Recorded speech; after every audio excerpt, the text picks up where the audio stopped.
Professor, I have a question. The back squat, where did this even come from? Who looked at a heavy bar and thought, I should put this on my shoulders and sit down repeatedly? Iron Chronicles presents The Back Squat, How Sitting Down Became Legendary. Karen, the back squat, humanity's most humbling exercise, a movement so ancient it predates furniture itself. Shall we journey through time? Our story begins thousands of years ago, before gyms existed, before protein shakes, before motivational Instagram posts. Humans simply squatted, not for fitness, for survival. Ancient Egyptians squatted to farm, Greeks squatted to wrestle, Chinese blacksmiths squatted for hours while forging weapons. The squat wasn't exercise, it was Tuesday. In fact, the squat predates the chair itself. Yes, humans were squatting long before someone invented sitting, which, if you think about it, is the most ironic gym fact in history. We invented furniture to avoid squatting, then invented gyms to squat again. Enter ancient Greece, circa 600 BC. The wrestler Milo of Croton became legendary for carrying a calf every day as it grew into a full bull. Progressive overload invented. The Greeks didn't have barbells, but they had the principle: gradually increase the load over time. Milo basically discovered periodization by accident while kidnapping livestock. Wait, so a Greek wrestler invented strength training by stealing a cow? Well, Maria, historians debate the cow theft aspect, but yes, essentially, although technically it was probably his cow, we hope. Fast forward to the late 1800s, the Industrial Revolution gave us factories, railroads, and most importantly, adjustable barbells. Before this, lifters used fixed globe barbells filled with sand or shot. Uneven, dangerous, thoroughly impractical. But plate-loading barbells?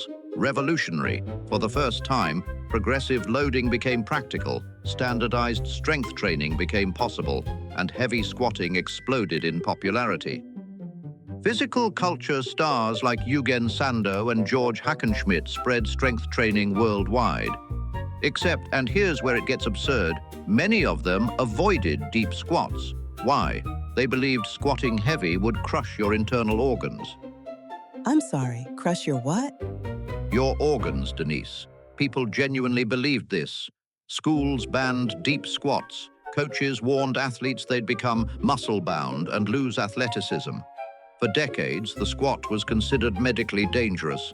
Modern science, of course, has proven this spectacularly wrong. But for 50 years, humanity was terrified of sitting down too far. Then came the 1950s and 60s. Powerlifting emerged as a sport.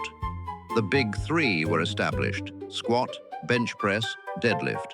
Organizations formed around squat strength. Lifters began chasing 500 pounds, then 700, eventually over 1,000 pounds. The squat became a symbol of raw strength, a rite of passage, a test of human will against gravity and a loaded barbell. The 1970s gave us Tom Platz, the quad father. Legend claims he performed 500 pounds for high reps, marathon squat sessions lasting hours. Whether these stories are entirely accurate is debatable. Whether they're absolutely terrifying is not. The 1980s and 90s brought Louie Simmons and Westside barbell. They revolutionized squat training with box squats, bands, chains, and accommodating resistance. This heavily influenced football training, MMA conditioning, and modern strength coaching. A huge amount of today's athletic programming traces back to a warehouse in Ohio. So why does it still matter today? We have machines now.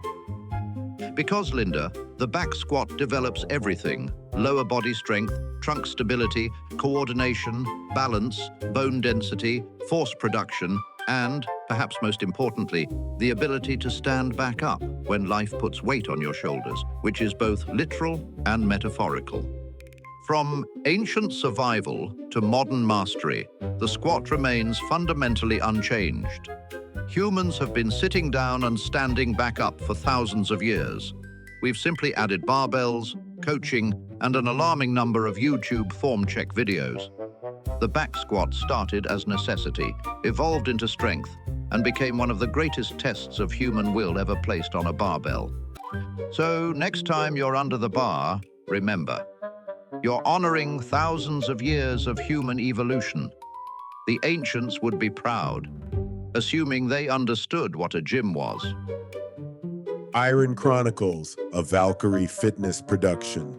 Subscribe for more historical absurdity.